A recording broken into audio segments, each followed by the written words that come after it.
Thanks for having me. Good morning, Claire, and good morning to all the others who are taking time out of their days to do this. What we're trying to do is to look at how the world sees recruitment or reads CVs today. We're going to look at what that means for you and how you can essentially then turn that into a meaningful CV. I assume that all of the attendees right now are executives rather than non-executives, because people on boards who are looking for board positions, that would be a slightly different CV. So for the purpose of this, we're focusing on executive positions. If there is anybody who 100% focuses on the non-executive world, then please get in touch and we can have another conversation about it. But for now, I think that's the focus. As you need to know your audience, we also want to know the audience and want to understand where you're coming from. So the two things that would be really interesting for me right now is to understand your seniority and profession. So if you would be so kind to just write a number in the chat, which stands for the number of years you've been in professional life, to get a rough idea of whether you've just entered professional life and looking for your first job or first move, or whether you've got 25 years and want to do something new with it. And then a short title, maybe, whether we've got all programmers or all marketing professionals, or whether we've got a complete diverse crew on board. That would be good. So I'll give you a minute to type that into the chat, and then I'll make sure that we're not talking about too many different things if it's all one topic. Yes, okay. So so far, yeah, already a diverse diverse mix. So we have 29 years release manager, a year software developer, someone's just entering into the science profession, 40 years mixed, 13 hours quality, 13 hours, okay, 23 years marketing, 18 years engineer, 30 years product manager, 20 years administrator, 30 years stakeholder, and 1 year psychology intern. So that's really nice, actually. So there's a bit of a diverse mix, from people with many years of experience to a few people that are kind of just entering into that professional market. Wonderful. I think then that's really helpful, because somebody who's been 20 years in a business will have lots to tell about and needs to focus on the one or two things that intrigue the other side to want to talk to them about more. And somebody who's got no experience or 1 or 2 years experience needs to figure out, is there anything else in my life that I can use to describe that I'm a really good person for this opportunity, even if it's not a professional experience.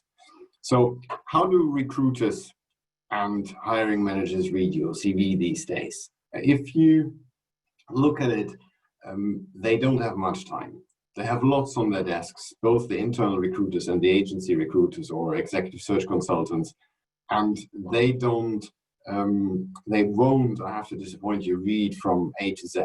They will take them some time, look for certain words, look at the first couple of jobs maybe, or an executive summary, which I think is really important, and I'll come on to that in a minute. So imagine when you address the other side, they have limited time and attention, and they are really focused on what matters to them, not to you. So taking that into consideration then will shape your view on where you're going and what you want to present. And think that you may have 10 seconds, maybe 30 seconds, hardly more in the first instance, and that by then you need to place the right message for them to say, oh, I read the second paragraph and the second page of the CV, or third page, however many you have. And that means for your CV, you really need an executive summary, and that summary needs to be sharp, no fluff, to the point. And you can feel uncomfortable reading and writing it. The reason I say this is, I say we English, and I don't want to if anybody's not English, that's fine. I wasn't born here, but the English culture, let's say that way, is very understated. So it's not the natural behavior to brag and show off, but what you want is to nudge them and show them this is really here the best of my achievements, and you want to talk more to me about this. Hence, you may want to feel slightly uncomfortable in showing exactly that example, and they then say, oh, that's interesting, and then you can talk about it fully out of your comfort zone. But if you feel slightly uncomfortable in writing that summary, that's executive summary, it means you probably found the right level. If you feel totally comfortable with it, you either undersold yourself or you're terribly arrogant, and nobody wants to be that. So one or the other will probably be the case. You want to inform, you want to sell a little bit. So the fluff factor is lots of words that don't add value to that message. Take them out, make it shorter. You'd be surprised in how many words there are in CVs that are absolutely not needed. The key question that you want to tell the other side with your CV is the answer to this question. Tell me about yourself. And it's a question that goes from the CV that represents your character, your professional ability, through to the interview stage later. Tell me about yourself. And that gives you the opportunity to shape the conversation, which means you can tell the story that you want. You can directly focus them on what they need to hear, rather than going back to your A levels and where you grew up. If it's important for the role that you work in a certain environment and the closest to that experience is where you grew up, absolutely spot on. It needs to be in your CV, it needs to be in the answer. But if they're asking you for a job of a CFO, it doesn't matter what your brother did or how you grew up and what you did the first 20 years of your life. Rather look at the 2 or 3 key achievements of the previous roles. And to answer that question, it's really important to look at achievements, to look at things that differentiate you and not at responsibilities. So the questions to be answering are why you were hired, but in contrast, what did you actually do? Because it may not always be the same thing, and it may influence your unique selling position, which you want to draw out in a CV as much as you can. And what, as a result of that, was the biggest achievement? And then to reflect a little bit and maybe ask your friends, your colleagues, or just think, well, out of their lens, what would it be out of their position that I'd be remembered for? And 2 examples I want to give you for that.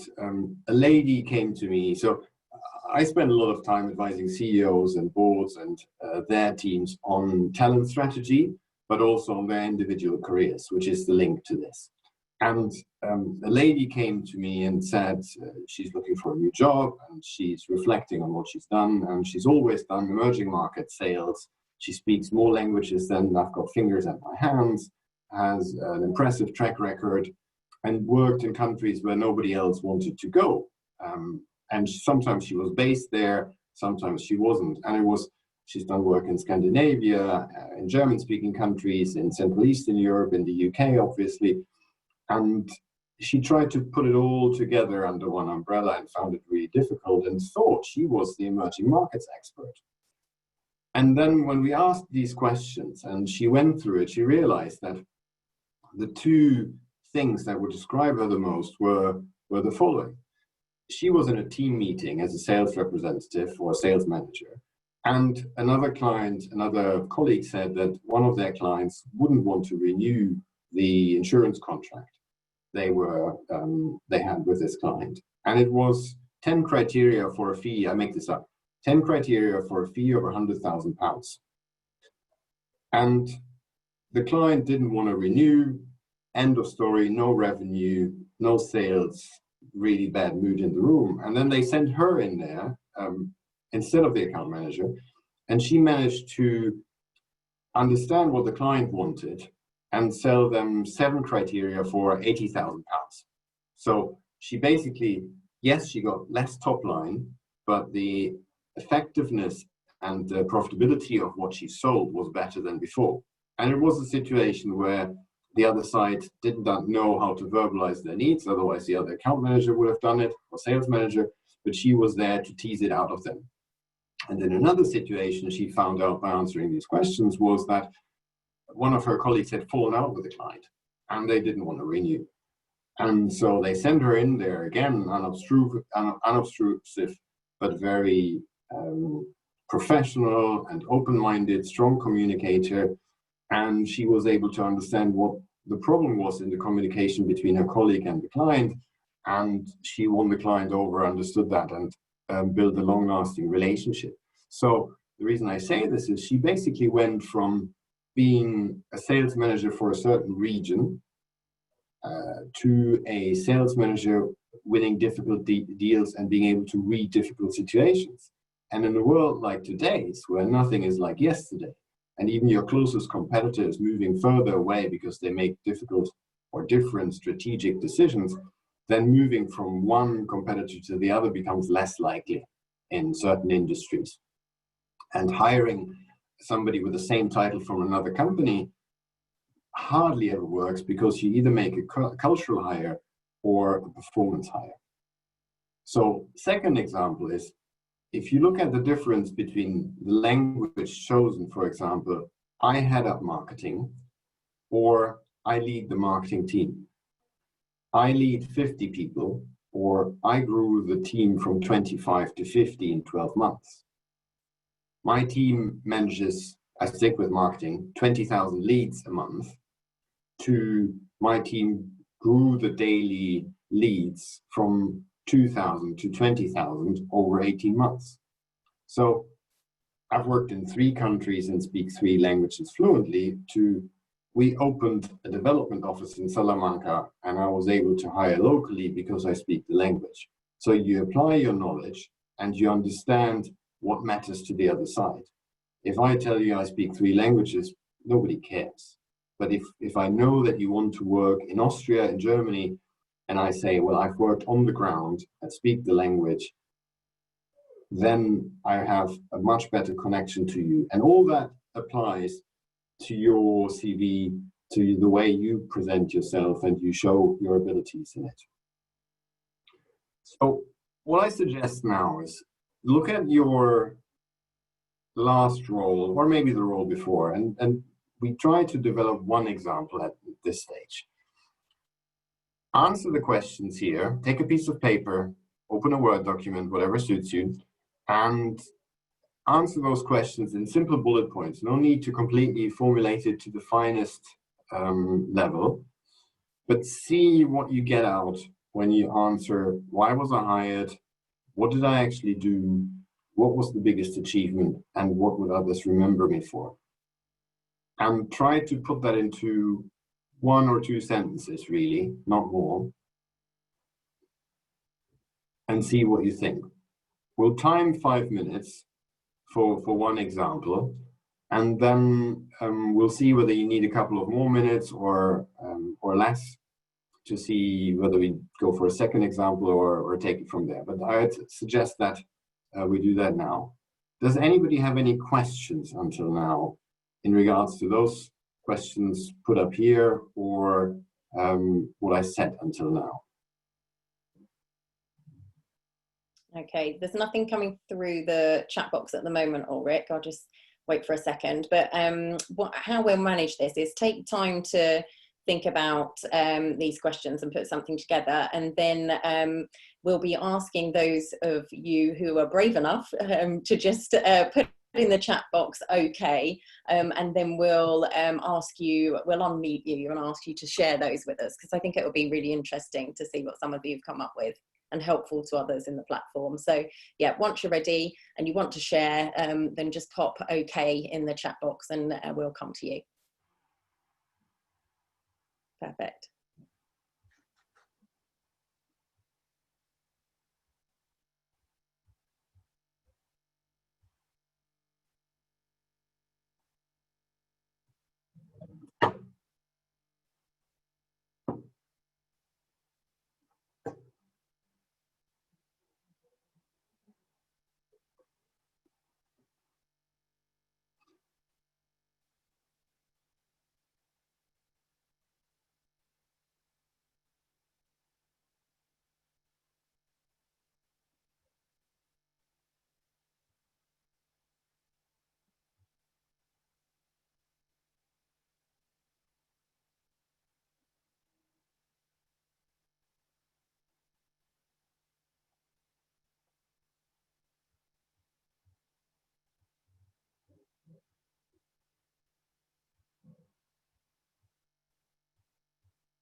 So I think if everybody has another couple of words before they put down the pen and take the fingers off the keyboard.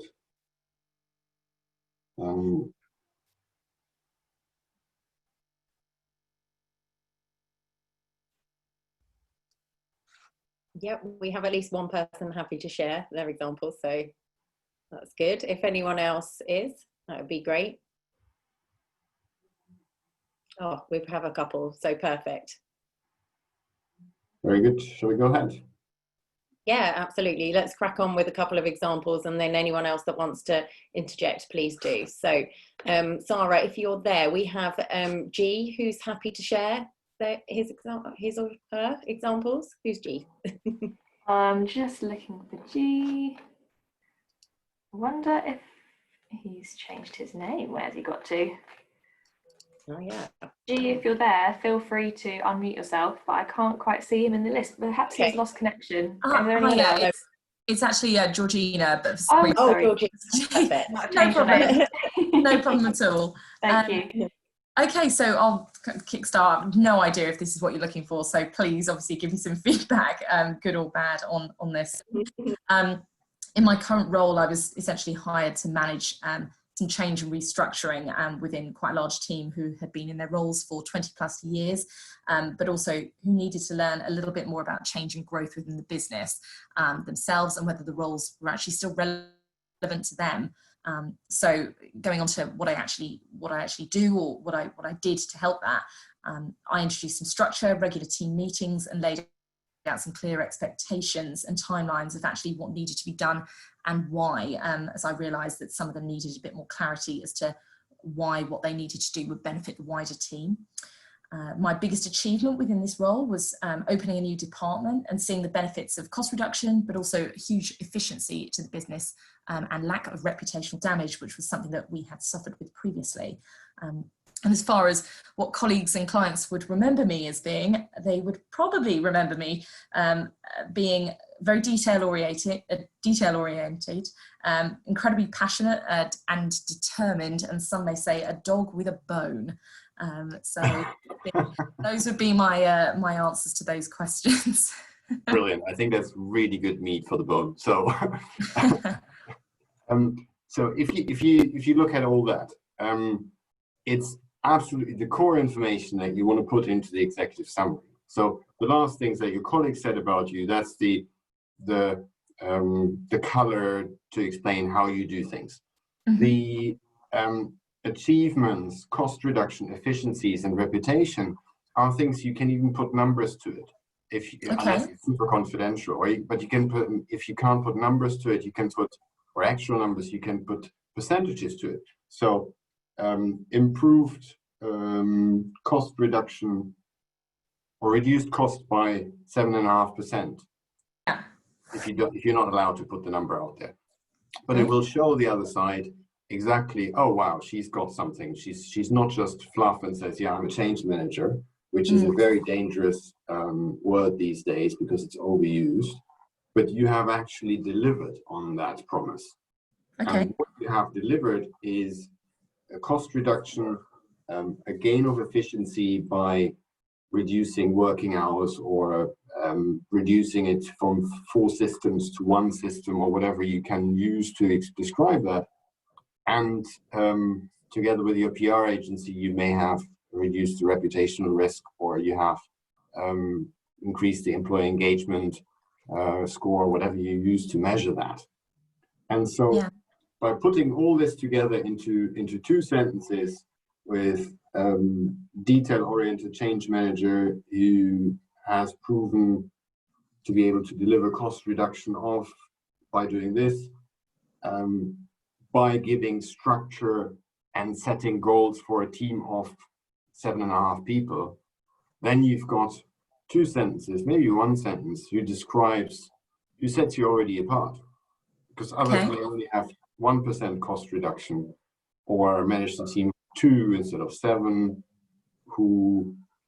or will have done exactly the same, but say, I'm a change manager.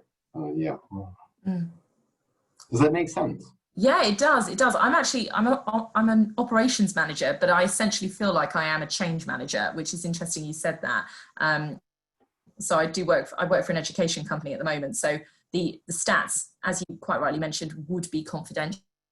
However, the percentage side of things, which I hadn't thought of, would be a good comparison instead of the actual financial statistics there. And operations is an interesting one where it is about margins. It is about moving the dial a little bit from A to not to B, but somewhere in the middle, and you'll have a success depending on the scale. Fantastic. So Thank you very much. No, not at all. It's a starting point, right? It's a starting point. Do we have a second one? Shall we do a second one? Yeah, we've got a few now. So David Paul is... yes, okay. There you go, David. Right, hello everyone. Right, from 2014 to the start of this year, I was leading all the innovation outreach for Magna. This is a company that makes Jaguar's I-Pace, okay? And this company was unknown in Britain, so I really pushed. I had a team of only 1 person, and I pushed having an office, the Maxwell Centre, the university campus there. We were active members of Cambridge Wireless, Cambridge Network, and less than 2 years, Magna was an unknown player, the largest company no one had heard of, to the most active player, where we got to know every entrepreneur and investor, etc. Did innovation days at the Maxwell Centre. I did special AI events at Granta Park. And in summary, basically, we did cross-sector ideas and did novel outreach events and discovered technologies that our competitors missed. And without saying anything, specifically, one corporate that's not too far from Cambridge came to see me because I was finding things they weren't finding. So I've brought a new perspective to finding innovation and connecting the dots and finding things other people miss. So that's what I've done, and I'm doing this independently now. I can't say what I'm doing, but they had a strategic reason for closing down 6 offices around the world, which is why I'm not doing it now. But literally, we found loads of game-changing technologies, and there's proof of concept projects going on right now in the region because of that, still going. And my LinkedIn will show the reputation I have. So literally from nothing in less than 2 years to a well-known player in the region, and just the power of networking and bringing a different perspective on the whole thing, and avoiding risk averseness of innovation, trying new ideas out. So that's what I do, and I think I've done this in the CV already in a summary, but I just wanted to share the fact that you've got to have that go-get attitude, and you just got to go out there, and the power of networking and human capital is so important. Yeah. So thank you very much. Are you the product manager? And I was Director of Innovation Development, again, leading everything in Britain and Scandinavia and Ireland. In fact, I didn't even have Ireland and Scandinavia. I was given it. It was taken off someone else because I was doing it better. And yeah, one example was we had an innovation event at a big exhibition in Birmingham. 50 startups had a free exhibition space. A lot of them came from Cambridge. The whole thing was my idea. And it made that exhibition far more innovative than it was. Mm-hmm. And Innovate UK was so impressed with it, they did a free event for me the following year, actually. Yeah. I also got invited to the Chief Scientific Advisor, Sir Patrick Vallance, at a round table last autumn because of my networking abilities and my reputation for innovation in Britain. Fantastic. So then the question And that was from would nothing, from an unknown person within less than 2 years. Yep. I was going to say, so what would be the question then for the CV would be, what's the one point to take out, that the other side needs to read first, which means you have proven to dive into something, into unknown territory, into something where people didn't know much about, and build a network and an output in a short time, potentially on a low budget or with a small number of headcount, as you described, and put that snapshot together and say ability to building those networks, and you can directly prove it with that case study. So that could be something, if that's something you want to do going forward and you're known for, to have in the CV and build upon that. And what you wouldn't want to say is, I manage one person, I organize events, I bring people together, because that's boring. But if you say that you did this in a short period of time, if you did this with a low budget, if you did it only with one person, not with 20, then people see somebody who can cut through the chase, who is able to deliver on bare bones great results, and remains nimble enough to find the relevant information that others didn't unearth, and turns every stone to do that. So those are the factors that when others hear this, I want them to think about what they can pull out of their own CV, their own experience, track record, to think that one step further. The marketing manager is not the person who has managed 50 people, but who grew the team. Because I can manage 50 people and 30 might run away. Or my son can manage $1 million budget and I can, and then he may triple it and I will just lose the money and spend it. But that's the kind of the journey thinking, the achievement thinking that's required to put into your executive summary. And all this is relevant, and unless there is a veto from everywhere, I'll move on to the next part, because we've got one more question. Oh yes, please. Have you got time? Have we got time to do one more? Okie doke. So we have Victor. Shall we just share this one more and then we can move on? Please. Yep, sure. Can you hear me? Yes. So I was working at my last long-term position was at a company called Deltec, who sell prepackaged intranets primarily to construction companies. So they were a software developer for other companies. I actually asked my employer why it was that I was chosen out of the various different candidates in the interview room. And the two reasons they listed is, firstly, that I scored the highest on the logic and reasoning test that I was sent prior to the interview. And secondly, that I was one of the two candidates in the room who actually listened to feedback on the in-interview programming test. So I actually accepted suggestions as to how I should go about solving these problems that were presented to me, rather than just sticking to my own path. As for what I actually did at the company, I was primarily the one you would send to various different teams to pick up the slack. I fixed bugs, I implemented features, I even handled customer care cases when the need arose. So I got familiar with working with a bunch of different people across the entire department. My biggest achievement while I worked there was that I was the sole developer responsible for porting some very old web forms to a newer format and that required quite close collaboration with the product management team, because not only was it a new feature, it was a new design. So they, of course, had their idea from the client as to how it should work and what buttons should be on the interface.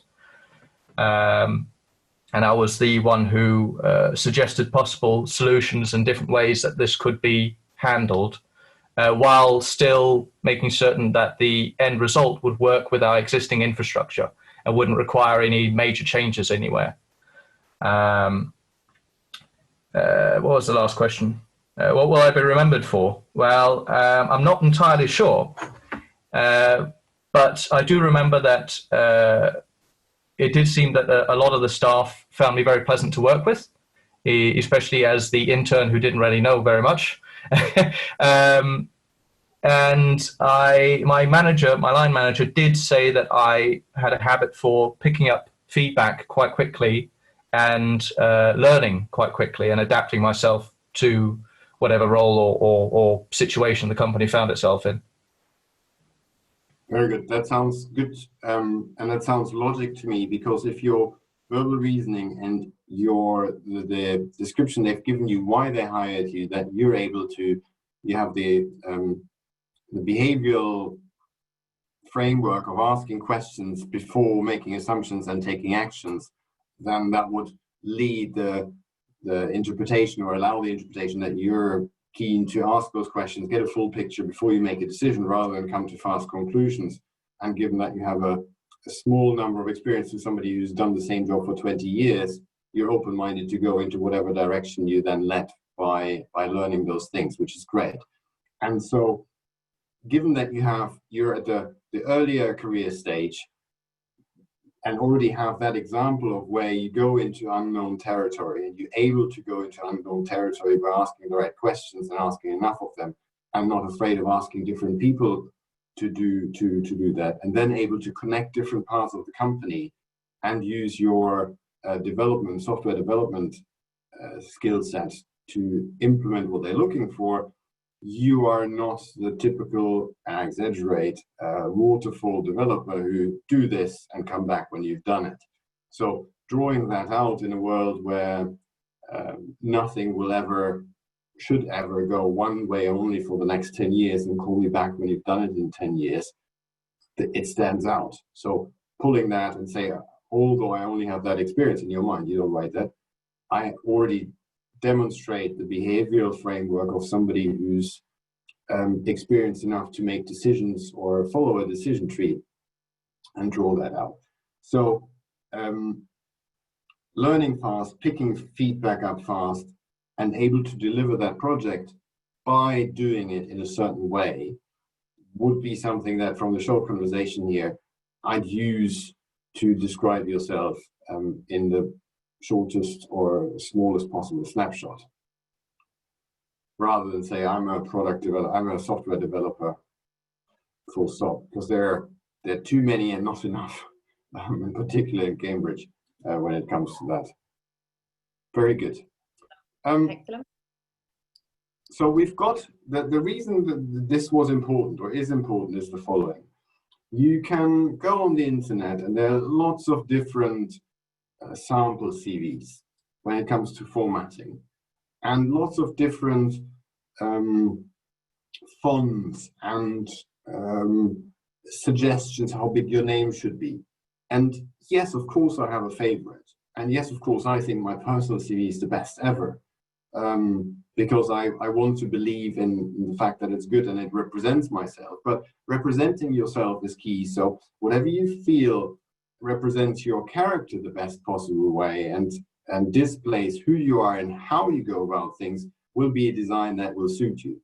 Yes, of course, there are certain things you don't want to do. You don't want to go on 7-page tantrums to write CVs that definitely nobody will read unless they have lots of time, and then I wonder why, to making sure that the spelling and the other things like consistency are given. So I wanted, with this thinking, create the mindset of, okay, so if a CV consists of my details, your name, your telephone number, your email address, and if you want, your postal address at the top, And the name should be the biggest, not the postal address, but they should be somewhere findable in the CV, email address and phone number and your name, obviously. Then the first thing is a snapshot of who you are, who's represented in this CV with the executive summary. And you build the summary by asking these questions, find the common ground, and then take 2 or 3 examples maybe that gets you to 4 sentences, a paragraph if you wish, of who you are and how you do things and why you credibly believe that you can do this. So a CV, a summary saying that you're flexible and collegiate and good communicator, that's boring and doesn't help. But a CV that says, or a summary that says, I'm flexible because I've been sent to 3 different sites in the first 2 days of my last job and then made these improvements, or you've worked in 27 countries and you're able to switch between these on a daily basis. That explains and supports the fact that you're flexible. So then you can write it and you can instantly explain it, and rather take 2 or 3 of those points and explain them and put some meat to the bone instead of putting all the fluff words out there where people who read CVs on a regular basis get bored quite quickly and see through them or think, well, why can they not explain what they're doing here? Which is also an argument to consider where you're applying. And yes, having a standard CV is important, but if you read the job spec and you find certain points in the job spec, check whether you've got them reflected in your executive summary or at least in the first job appropriately. So if you then go through all your jobs with these questions and look at your achievements and look at what was standing out in terms of your contribution to the company and to the business situation you found yourself in, then think about, how do I bring it across? Maybe in bullet points at the beginning to have it short and crisp rather than a lengthy paragraph written in lots of words, and go through each of these jobs. And when you've done that, you may see one or the other point that should be in the executive summary. So creating a CV is a constant dialogue between the individual jobs and the executive summary. There are a couple of rules of thumbs where people say you're as good as your last gig. Basically means the current job or the last job is the one that is often considered the most important one, hence make sure you represent that well. And something you've done 10 years ago is probably not that relevant, hence if you've got 5 paragraphs to spend on, maybe you spend 3 on the current job and then 1 on each other, that it goes in terms of volume down like a funnel, and the more recent jobs get more attention, assuming the content is relevant for what you're applying for. There are different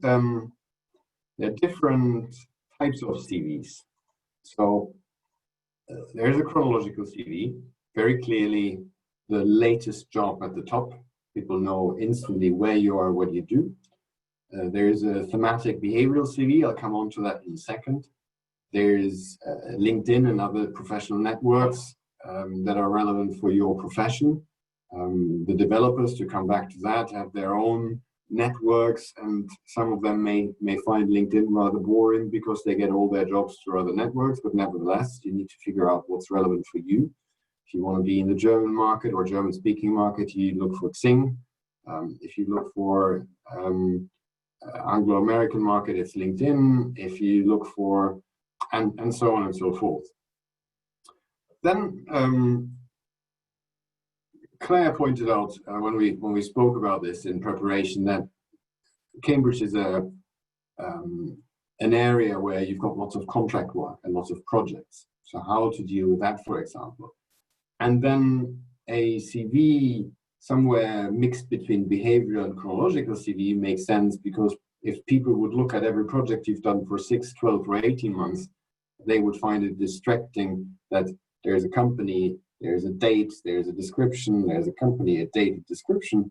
So you may want to summarize those projects in the most relevant ones and give examples or find themes in what you stand for, whether you always come in after the private equity investor came in, or whether you always come in once there's a new HR director hired, or whatever that common theme is, and then group them into topics that you can easily sell, and have a short summary at the bottom that describes your chronological history of your employment life. Cover letter we'll touch on in a second as well, but we'll probably cover more relevance for the CV right now, but it will help you to write a good cover letter, I hope, as well. So if you look at this here, can people see my mouse? Claire, can people see my mouse? Yes, yeah, we can.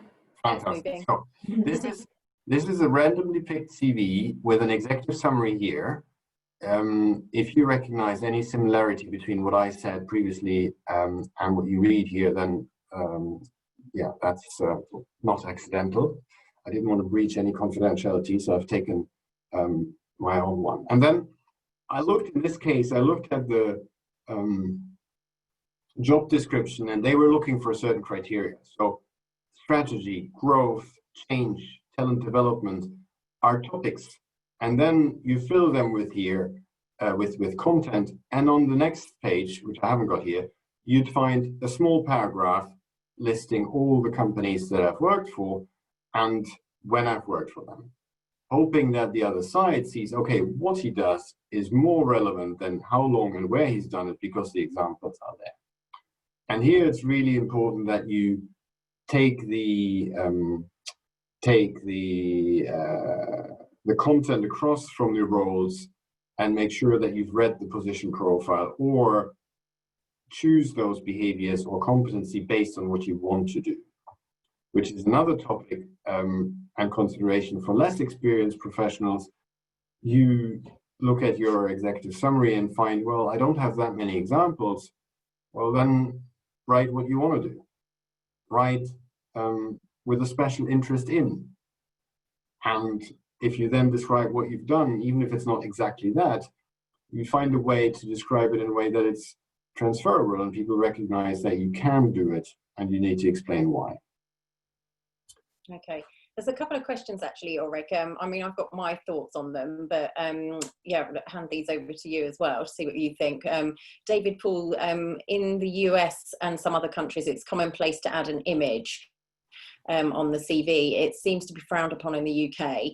Is it a good excuse me, is it a good idea? I mean, the members I speak to of Cambridge Network are very much no to picture or photo on CV. I wonder whether your thoughts are the same, Ulrich, or what I agree. And I come from a country where the CV has a first page, or used to have a first page with the picture and the name, and then the second page follows. So I'm trying to be far away from that bias.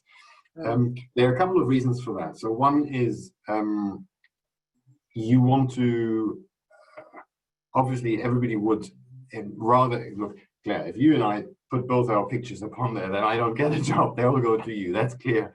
But in terms of diversity and bias and considerations of that these days, people try to, in the UK, are very sensitive about this, and try to reduce the bias of the CV as much as possible for the reader. Some companies even take the name out because the name gives something away and influences the reader in an unnecessary way. And bias is a very interesting topic itself.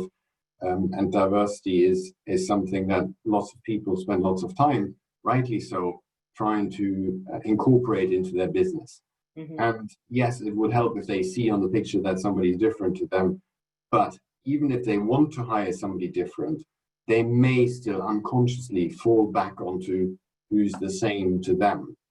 And the UK, yes. So in answer to David's question or comment, if you apply in Germany, if you apply in the US in a company where you know that this is status quo, standard procedure, take a good picture and put it in. If you apply for a job in the UK, I wouldn't recommend putting it in there, simply for the reasons I just mentioned, and because it gives you space for another sentence of good quality content about your achievements.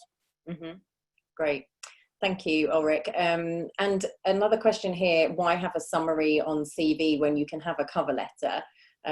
Again, I mean, my thoughts are a CV is quite general. I mean, people do have lots of different CVs, but when you have a cover letter, it can kind of give you an opportunity to be very specific about that particular role you're applying for, and maybe just give an introduction to your current situation without adding that in the precious space that you have to list your skills and experience. I don't know what your thoughts are, Ulrich. Again, I totally agree. I would add to that some companies don't require a cover letter or don't give you the opportunity to send a cover letter because they want an uploaded CV and that's it. Then you don't have the opportunity to write a cover letter.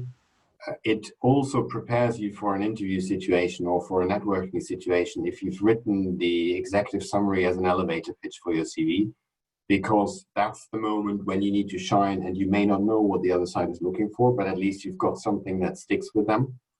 And if you have the opportunity to write a cover letter, take it and tailor it to whatever they need to hear to shape the conversation.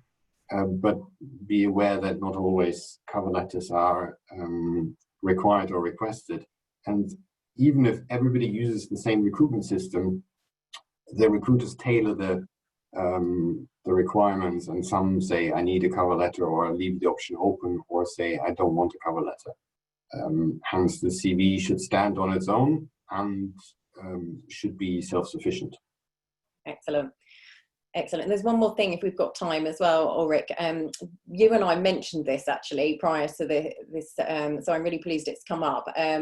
Gail has asked, how do you convert a lot of interim roles into I want a permanent job? So you can do that purely by looking at the CV. You can do it with a thematic approach. So if we go back, let me see whether I can, if you go back to this, you choose what makes you you here, and distract from the fact that you have done lots of interim roles. And on the second page, you then have lots of interim roles listed to be chronological and transparent, but you basically guide the conversation by saying, I'm strong at strategy, I'm strong at growth, I'm strong at people management, whatever your topics are, to guide the conversation by content and not by employment type. And then it's also a question of who you talk to, so who you network with. So beyond the CV, who do you talk to?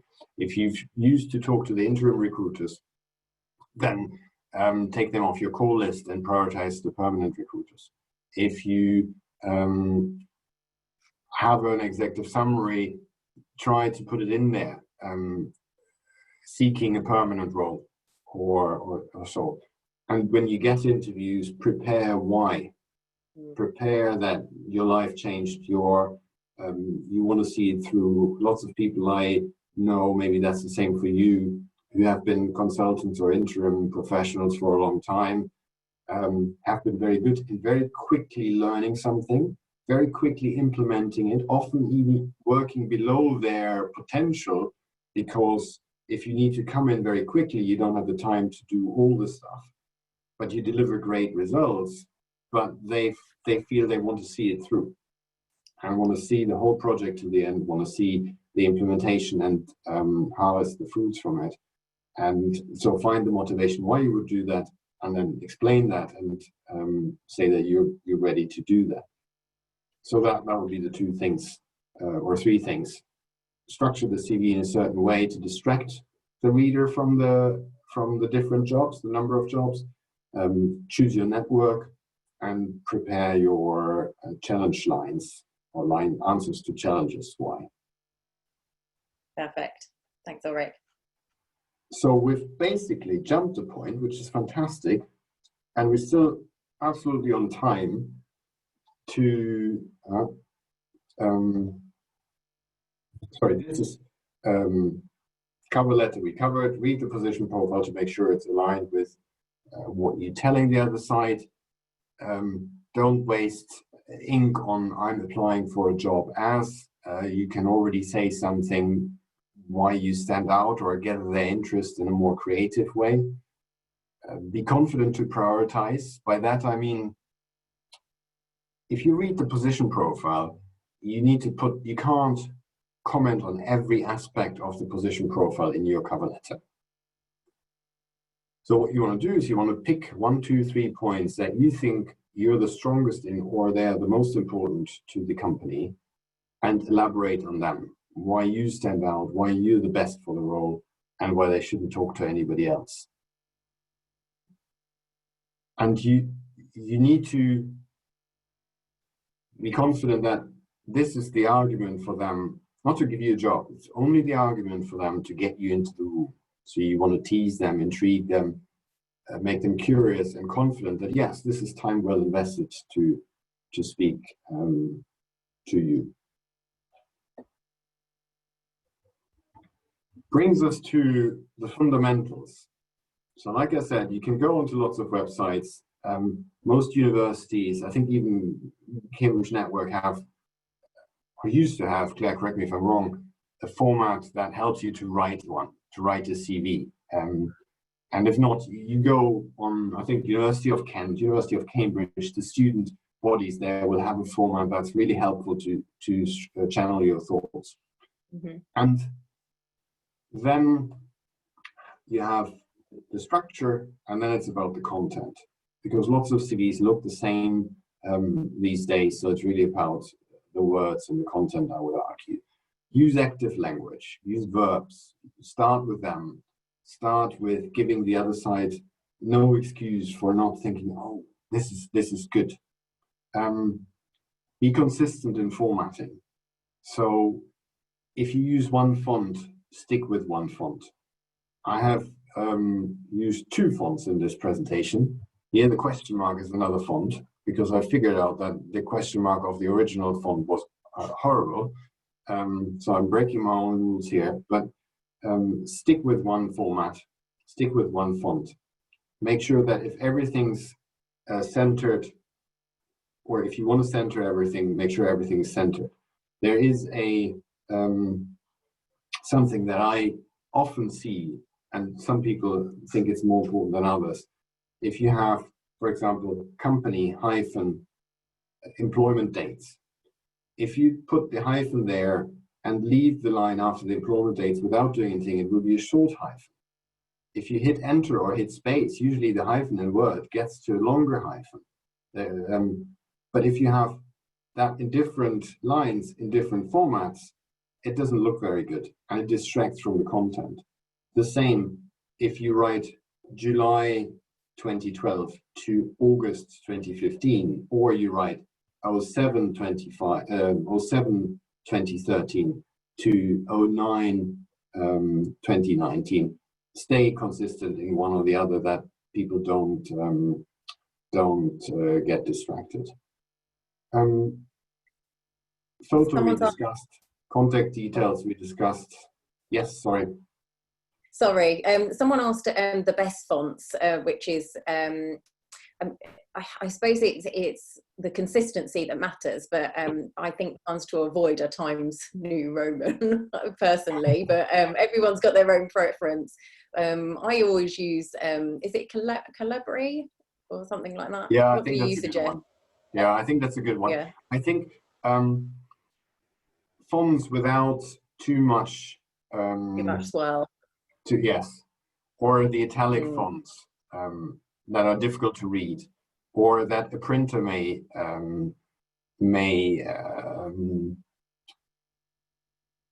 change when they print it out and they don't have it. So Arial or Calibri, something simple, something straight, that works. Rather work with bold or font size if you want to differentiate something. Instead of going too fancy on the fonts. Having said that, if you are a designer, and if you are a user experience designer or architect or graphic designer, your CV will look very different to Claire's and mine, who are focused on other things. Hence, think about what represents you the best and what is the easiest to read for your for the audience. Contact details, believe it or not, there's still CVs out there who don't have a phone number and an email on it. Put it in the footer if you don't want it in the header and want to get straight to the content, that's fine. Unless you worry about it, postal address, I don't believe in it, that it's really important, unless they don't believe that you're already close because you're applying for a job. So you live in Cambridge, you apply for a job in London, would it be a problem? Or the other way around. Relevance, forget about your parents, forget about your brothers, unless you've run the accounting for your parents' company and you've always been there. This is about you. This is your gig, this is your show. Be confident to show yourself. Spelling, again, have a read, print it out. If it's a CV, if you don't write a CV every day, printing it out once to look through the final print for spelling errors or give it to somebody who's good at it doesn't harm, shows vulnerability and confidence if you do that. And I think it's a good practice to make sure you've got the right things covered. Number of pages, I think, well, if you get it in one page, great. I think many people will struggle with that. I think 2 pages is a good standard. I have nothing against 3 pages if the content is rich. From 4 pages, there needs to be an argument of why you can't put it into 2 or 3. I've recently read a CV of 4 pages and I wanted to read every word until the end because it was such a fascinating career and full of relevance. And it was just, even if this person wouldn't have been relevant for any job, it was just a fabulous story. But coming back to what I said earlier, that people don't have much time and prioritize their time. And the recruiter is looking for certain words. They're looking for certain criteria that they are trying to cover. So give them no reason to divert and move away. We touched on LinkedIn earlier, and then I forgot to come back to it. So the comment I wanted to make about LinkedIn is, if you are on such a platform, you can either have it very brief, you can have exactly the same content as on the CV, or you can have a middle way. I'm a fan of having LinkedIn slightly shorter in everything you write, slightly more pointed and sharper to the point, instead of going the full mile. Reason being, if people are on the internet, they're probably less likely to have lots of time to read what you present to them, and picking the 1% of the iceberg that you want to bring across is really important, and will help you to focus as well in selling yourself, in being the best you can, essentially. We've got a couple of minutes. I know it's time not there, but I'm very happy to answer a couple of questions. And we discussed this before, so it's Thursday today. So many of you will have other things to do today and tomorrow and write your CV. So if over the weekend you feel there are questions that are coming up, please email them to Claire, and we'll be able to collect them. I'm sure there will be some themes, and get back to all of you within the next week or so to give you some additional feedback. We won't be able to look at every CV completely in detail, review the CV, but very happy to answer questions either now or on the back of this via email. And hope that there was something in this for everybody, given that we're a very diverse group here. But I'm sure that, well, I hope that there was something in there for everybody. Yeah, fantastic. So there are some questions coming through. If everyone's still got time, I appreciate we've gone over slightly, but maybe we could answer a couple of questions and then follow up the others. So Gail has asked, what tense should your previous role responsibilities be in? As long as you're consistent. Yeah. Is my advice. Because sometimes you feel that the language doesn't fit past tense, or present tense is a bit sharper, it's shorter. So as long as it's consistent, I'd not argue one way or the other too strongly. Okay, perfect. Okay, I think we need to wrap up now, but I have seen another couple of questions which I'll will come back to. And as Ulrich said, if anyone does have anything, please get in touch and we can always point those in his direction. That's been a really interesting session. Thank you so much, Ulrich. After this session, we have recorded it. So if you do want a copy, that will come out to you along with Ulrich's presentation. You may be interested as well. I think the invite went out to people that were signed up already to the virtual jobs and careers fair that Cambridge Network are running on the 16th of July. But if you haven't already signed up, there will be, we'll send that link out as well. Feel free to share. There'll be lots of sessions like this within that event as well. So lots of opportunities to talk through to careers experts and yeah, talk about the changing market, because it is a tough one right now. And getting your CV right is certainly going to be the best way forward initially. So thanks again, Ulrich. No, thanks for having me, and good luck to everybody. And feel free to follow on LinkedIn, connect on LinkedIn or so as well. And I'm sure we'll all come out of this stronger. We will. Thank you. Thanks again. Much appreciated.